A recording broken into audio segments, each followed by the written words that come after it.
መስቀል ኃይላችን ነው። መስቀል ጋሻችን ነው። መስቀል መከታችን ነው።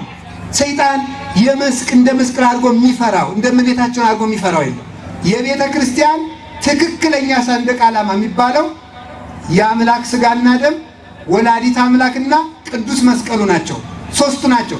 ይሄ ሰንደቅ ዓላማ ለሶስቱ ምሳሌ ስለሆነ ነው እንጂ በዓል ላይ የምንዘረጋው ቤተ ክርስቲያን ላይ የምንዘረጋው በራሱ የሚያድን ስለሆነ አይደለም። ኦሪት ዘጸአት ምዕራፍ 3 ላይ እንደተነበበው አምላክን ጸንሳ ሳለ ያልተለወጠች እሷ ናት።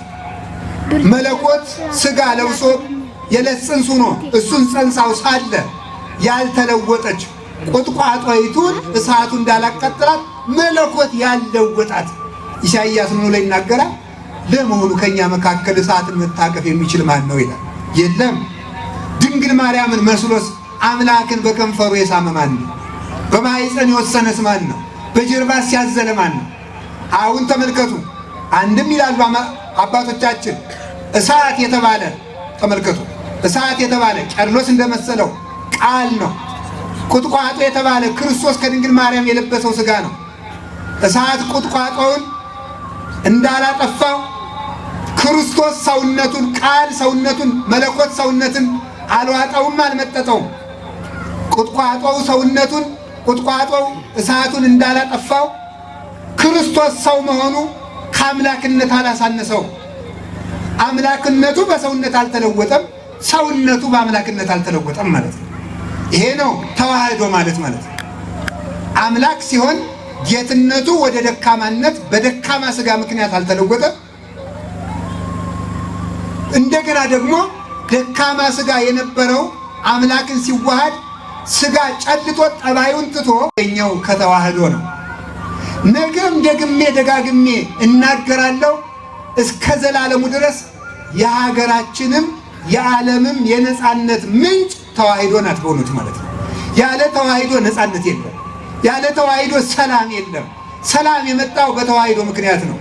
ሰላም የመጣው ከቁጥቋጦይቱ እንደሆነ ሰላማዊ ክርስቶስ የተወለደው ከእውነተኛይቱ ጸጳጦስ ከድንግል ማርያም ነው። እመቤታችን የሰላማችን ሀገር ናት። የነጻነታችን ሀገር ናት። የደህንነታችን እናት ናት። ስለዚህ ምን እንላታለን? ተፈስሒ ኦ ዘንሥሒ ለኪ ዳይና ኦ ቅድስት ምኒተክል ድንግል በኩሉ ጊዜ ወላዲተ አምላክ እሙ ለክርስቶስ ዘንሥሒ ለኪ ዳይና ኦ ቅድስት ምኒተክል ድንግል በኩሉ ጊዜ ደህንነትን የምንለምንሽ ክብርን የተመላሽ ቅድስት ሆይ ደስ ይበልሽ እንላታለን። ደህንነትን የተመላሽ የምንለምንሽ ድነተ ሥጋ ድነተ ነፍስ ካንቺ የሚገኝ ከዚያች ቁጥቋጦ የእስራኤል ደህንነት እንደተገኘ ከድንግል ማርያም የኛ ደህንነት ተገኝቷል። የኛ ሰላም የመጣው ከሷ ነው። እንዲህ ብሎ የሚናገረው ማን ነው? ኢትዮጵያዊ የድንግል ማርያም ወዳጅ ኢትዮጵያዊ ቄርሎስ አባ ዘጊዮርጊስ ዘጋስጫ ነው። በአርጋኖን መጽሐፉ ሲናገር ድንግል ማርያም ሆይ ከእስራኤል ከዚያች ቁጥቋጦ ከፈርዖን ባርነት ነፃ ይወጡ ዘንድ ለሕዝቡ ሰላም እንዲሰብክ ሙሴን ይልከው ዘንድ ከዚያች ቁጥቋጦ የነፃነት ቃል ወጣ። ካንቺ ደግሞ ከዲያብሎስ ባርነት ነፃ እንዲወጡ ለሕዝቡ ነፃነትን ይሰብኩ ዘንድ 12ቱን ሐዋርያት የላካቸው የነፃነት ቃል ካንቺ ማኅፀን ተገኘ ብሎ ይናገራል። ስለዚህ ድንግል ማርያም የነፃነታችን ምንጭ ናት። ነገም ሁከቱን የምታጠፋልን እሷ ናት። ሁላችሁም ውዳሴ ማርያም ሳትደግሙ እንዳትውሉ በእመቤታችን ስም እለምናችኋለሁ። እንዲያ ካደረግን ሁላችንም ከእሷ ተጠግተን ሰላም እናገኛለን። ከዚያስ ምን ሆነ? ምን ሆነ? ይሄ ሁሉ ከተደረገ በኋላ ሄደ እስራኤል እንዲወጡ በግ አበላቸው። ያ በግ ማን ነው? ኢየሱስ ክርስቶስ ነው። ኢየሱስ ክርስቶስን በልተው ነው። በጉ የ1 ዓመት ጠቦት ነበረ። ክርስቶስም በወጣትነት ዘመኑ ነው እሱም የተሰቀለ በ33 ዓመት። ያ በግ ነውር የሌለበት ነጭ በግ ነው እንዲታረድ የታዘዘው። ክርስቶስም በአንደበቱ ሐሰት በሰውነቱ ክፋት የሌለበት ንጹሕ መስዋዕት ነው። ያን በግ በምሽት እንዲያርዱት ታዘዋል። ክርስቶስ በጨለማ ታስሮ ለእኔና ለእናንተ ሲል ተሰቅሏል። ያንን በግ ተሰብስበው እንዲበሉት ታዟል። እኛም በፍቅር ሁነን ሥጋው ደሙን እንድንቀበል ታዘናል። ያንን በግ ተመልከቱ፣ ጫማ አድርገው እንዲበሉት ታዘዋል። እኛም በወንጌል አምነን ሥጋውን ደሙን እንድንቀበል ታዘናል። አሁን ነገ በዓል ማክበር ማለት ለክርስቲያን ጥምቀት ማክበር፣ ለክርስቲያን ልደት ማክበር ማለት መቁረብ ማለት ነው፣ ማስቀደስ ማለት ነው እንጂ ሲሉ ብሎ መጥቶ መተኛት አይደለም። በልቶ መውጣት ነው፣ ከባርነት መውጣት ነው። ከዚያስ ቆብ ደፍታችሁ ያንን በግ ብሉና ከባርነት ትወጣላችሁ ተባለ። ያዕቆብ ምንድን ነው? ክርስቶስ ብሉና ከባርነት ትወጣላችሁ አላቸው። በመስቀል የመኑና ሥጋውን ደሙን አምናችሁ በልታችሁ ጠጥታችሁ ከባርነት ትወጣላችሁ ማለት ነው። አሁን ነፃ የሚያወጣን የክርስቶስ ሥጋና ደም። ከዚያስ ደግሞ ምን አደረጋችሁ? ተመልከቱ። እየቸኮላችሁ ብሉትም አላቸው። ነገ ሞታለሁ እያላችሁ ቁረቡ ማለት ነው። ቶሎ ሞታለሁ እያላችሁ ሥጋው ደሙን ተቀበሉ፣ ተናዛችሁ ተቀበሉ ለማለት ነው። አጥንቱን እንዳትሰብሩት ማለት በመለኮቱ ሞት አለበት አትበሉ ማለት ነው። በመለኮቱ ሞት የለበትም፣ በሥጋው ነው የሞተ። መለኮቱ ጠፋ አትበሉ ማለቱ ነው። በልታችሁ ከእናንተ የተረፈውን በእሳት አቃጥሉት ማለት ተምራችሁ ያላወቃችሁትን እግዚአብሔር ያውቃል በሉ ማለት ነው። ያላወቃችሁን በድፍረት አትናገሩ ማለት ነው። ከዚያስ ምን አደረገ? ደሙን ከበሩ ላይ እርጩት የተባለ በር የተባለ የክርስቲያኖች ከንፈራቸው ነው።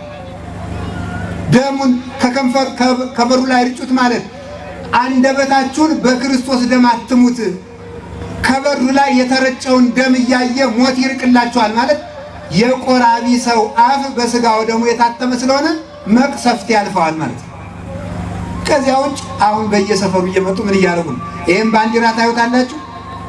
ሰዎች ምን እያሉ ነው? አሁን ቀይ ቢጫ አረንጓዴ አቤታችሁ ላይ ስቀሉ፣ አሁን መቅሰፍት ሊታዘዝ ነው ይላል። ውሸት። ይህን ምልክት ብታደርግ አትድንም። ደግሜ ነው የምነግርህ። ይህ ቀይ ቢጫ አረንጓዴ ወስደህ እዚያ ብታደርገው መልሶም አይዳንም። መዳን የሚቻለው በበጉ ደም ነው።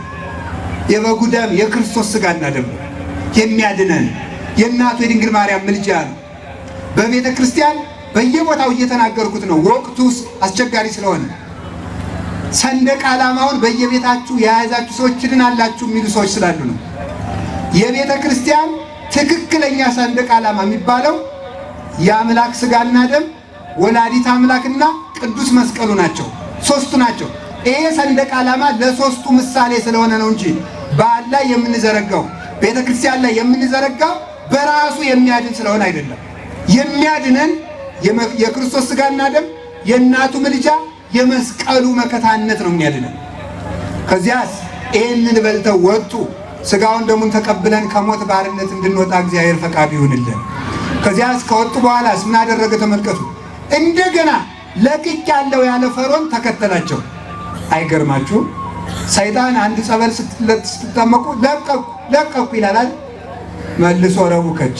ፈርዖን ማለት እኮ ይሄ ነው። ለቅቅ ያለና ከች። ሰይጣንና ፈርዖን አንድ ናቸው። ፈርዖን ለቀቁ ይላል ይመጣል፣ ሰይጣንም ለቀቁ ይላል ይመጣል። ስለዚህ ምን ማለት ነው? በትሩን የያዙ ግን ያሸንፉታል። ብትር የተባለ የአምላክ መስቀል ነው። በዚያ መስቀል ባሕር ተሻገሩ። በክርስቶስ መስቀል ገሃነምን ተሻግረናል። በዚያ መስቀል ፈርዖንና ሰራዊቱ ሰጠሙ።